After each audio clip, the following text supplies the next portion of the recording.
आप मार्केट में live trading के दौरान जब भी चार्ट पर इस तरह से किसी एक लेवल के पास प्राइस को रिवर्स होता हुआ देखते हैं तो आप वहां नीचे सपोर्ट एरिया को ड्रॉ करते हैं, और जब भी प्राइस किसी लेवल के पास से रिजेक्शन लेकर नीचे जाने की कोशिश करती है तो वहां रेजिस्टेंस एरिया को मार्क करके इन दोनों लेवल्स के ब्रेक होने का इंतजार करते हैं। और जैसे ही मार्केट आपके मार्क किए हुए लेवल को ब्रेक करता है तो आप ब्रेकआउट की दिशा में ट्रेड एंट्री करते हैं, मगर आपके एंट्री करते ही मार्केट आपको प्रॉफिट देने के बजाय आपका स्टॉप लॉस हिट कर देता है। मेरे ख्याल से आपके सामने यह सिचुएशन बार बार आती रहती है, लेकिन क्या कभी आपने यह सोचा है कि हर बार आपके साथ ही ऐसा क्यों होता है या फिर इसके पीछे क्या कारण है? आप में से ज्यादातर ट्रेडर इसे मार्केट की गलती मानकर इसके पीछे की असली वजह जाने बगैर अगले ट्रेड में एंट्री करने का मौका ढूंढने लगते हैं, और यह सिलसिला इसी तरह रिपीट होने की वजह से कभी प्रॉफिट नहीं निकाल पाते। इसीलिए आज के वीडियो में हम लाइव मार्केट में चार्ट पढ़ते समय आपको कौन सी इंपॉर्टेंट की लेवल्स पर फोकस करना चाहिए इसके बारे में डिटेल से जानेंगे। तो चलिए आपको चार्ट पर की लेवल्स को कैसे आइडेंटिफाई करना है यह जानते हैं। यह निफ्टी 50 का 5 मिनट टाइम फ्रेम का चार्ट है,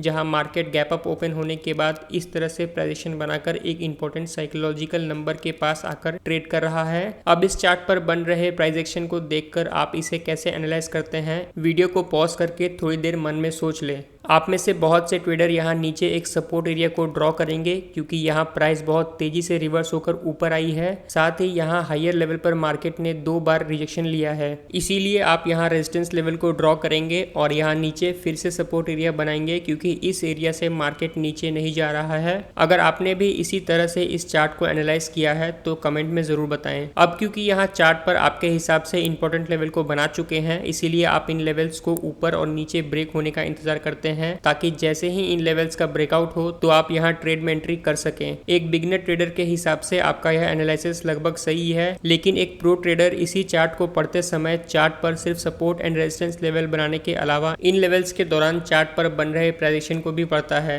जैसे कि जब मार्केट पहली बार यहां से नीचे से रिवर्स होकर ऊपर निकली तो चार्ट पर बहुत बड़ी ग्रीन बुलिश कैंडल बनी। इसका मतलब यहाँ लोअर लेवल पर बहुत स्ट्रॉन्ग डिमांड एरिया मौजूद है, लेकिन प्राइस पहली बार जब हायर लेवल से रिजेक्शन लेकर नीचे आती है तो यहाँ वो इस फेयर वैल्यू गैप को फिल करती है और ऊपर निकल जाती है, लेकिन हायर लेवल पर अपने प्रीवियस हाई के ऊपर निकलने में फेल होने के कारण फिर से नीचे आती है। साथ ही अगर आप यहाँ चार्ट पर बन रहे कैंडलस्टिक पैटर्न को देखेंगे तो यहाँ से जब पहली बार प्राइस ऊपर निकलती है तो 3 बुलिश कैंडल में ही लगभग 50 पॉइंट ऊपर चली जाती है, लेकिन दूसरी बार जब प्राइस इस एरिया से वापस रिवर्स होती है तो इसी 50 पॉइंट तक जाने के लिए मार्केट को 1 घंटा लगता है, जबकि पहली बार प्राइस ने यह दूरी सिर्फ 15 मिनट में पार की थी। इसका मतलब यह है कि मार्केट अपना बुलिश मोमेंटम पूरी तरह से खो चुका है। अब अगर इस रेजिस्टेंस एरिया को ब्रेक भी करता है तो यहाँ एक प्रो ट्रेडर इस ब्रेकआउट पर बाइंग नहीं करेगा क्योंकि उसके एनालिसिस के हिसाब से यहाँ मार्केट में कोई भी बुलिश मोमेंटम नहीं है, इसीलिए इस तरीके के ब्रेकआउट फेल होने की संभावना ज्यादा होती है।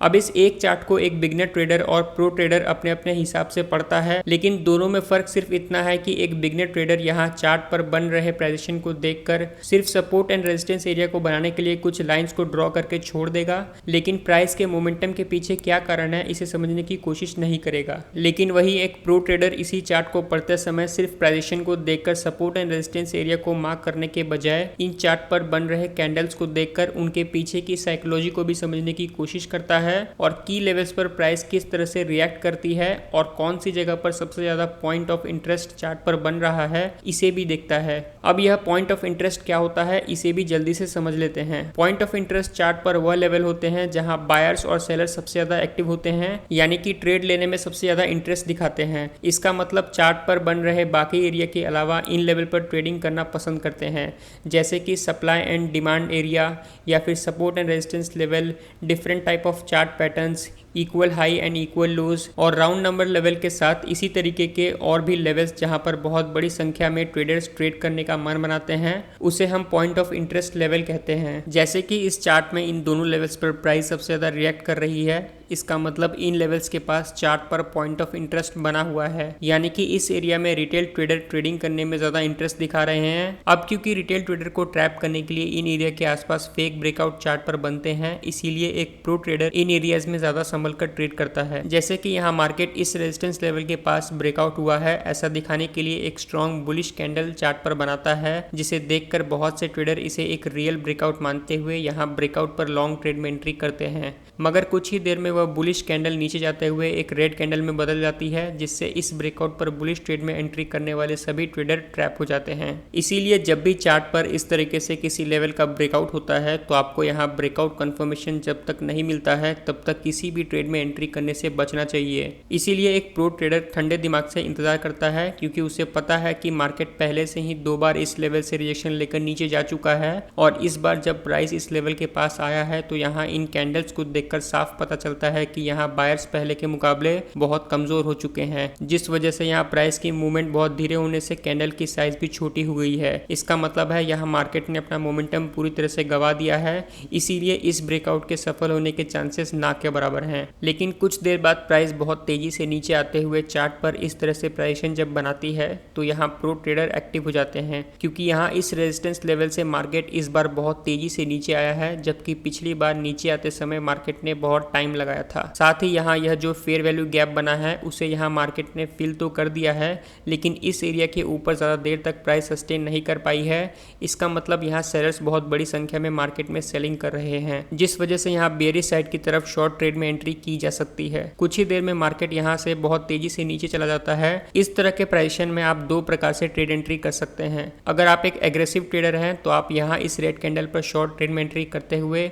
इसके ऊपर अपना स्टॉप लॉस लगा सकते हैं। लेकिन अगर आप एक सेफ साइड एंट्री करना चाहते हैं तो आप यहाँ मार्केट के इस लेवल को ब्रेक करने के बाद जब यहाँ फेयर वैल्यू गैप बनता है और प्राइस यहाँ से रिजेक्शन कैंडल चार्ट पर बनाती है तो आप यहाँ शॉर्ट ट्रेड में एंट्री कर सकते हैं। इस तरह के ट्रेड एंट्री सेटअप को हम कंफर्मेशन ट्रेड एंट्री कहते हैं। इसी तरह से एक प्रो ट्रेडर चार्ट को देखता है, प्राइसेशन को समझता है और बिना एक्साइटेड के ट्रेड एंट्री करने का निर्णय लेता है, और वहीं एक बिगिनर ट्रेडर प्राइसेशन को समझे बगैर सीधे ट्रेड में एंट्री करके अपना नुकसान करा लेता है। इसीलिए चार्ट पर बन रहे की लेवल को समझकर ट्रेड एंट्री करनी चाहिए। चलिए अब चार्ट पर कौन कौन सी की लेवल आपको ध्यान में रखना चाहिए यह जानते हैं। की लेवल नंबर 1, एक supply and demand area. Market में जब भी प्राइस किसी एक लेवल के पास आकर बार बार वहां से रिजेक्शन फेस करती है तो हम उस एरिया को प्राइस के डायरेक्शन के हिसाब से सप्लाई एंड डिमांड एरिया कहते हैं। जैसे कि अगर प्राइस लोअर लेवल से रिजेक्शन लेकर रिवर्स होकर ऊपर निकलती है तो हम उस एरिया को डिमांड एरिया कहते हैं। उसी तरह अगर प्राइस हायर लेवल से रिजेक्शन लेकर नीचे गिरती है तो हम उस एरिया को सप्लाई एरिया कहते हैं। डिमांड एरिया में बायर्स कंट्रोल में होते हैं तो सप्लाई एरिया में सेलर्स प्राइस को कंट्रोल करते हैं। इसीलिए जब भी प्राइस इन दोनों एरिया में आती है तो आपको बहुत बढ़िया ट्रेड अपॉर्चुनिटी मिल सकती है। जैसे कि इस चार्ट में प्राइस ऊपर से नीचे गिरते हुए लोअर हाई चार्ट पर बनाती है,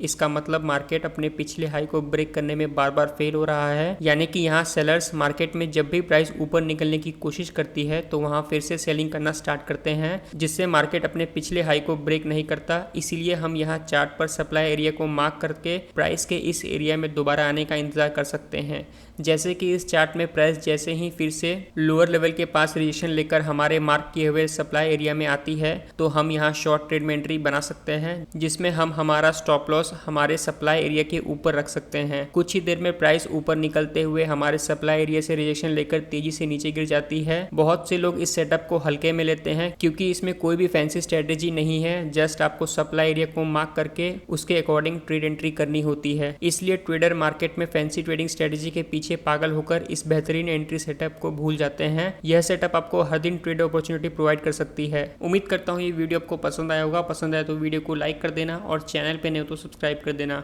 वीडियो देखने के लिए बहुत बहुत धन्यवाद।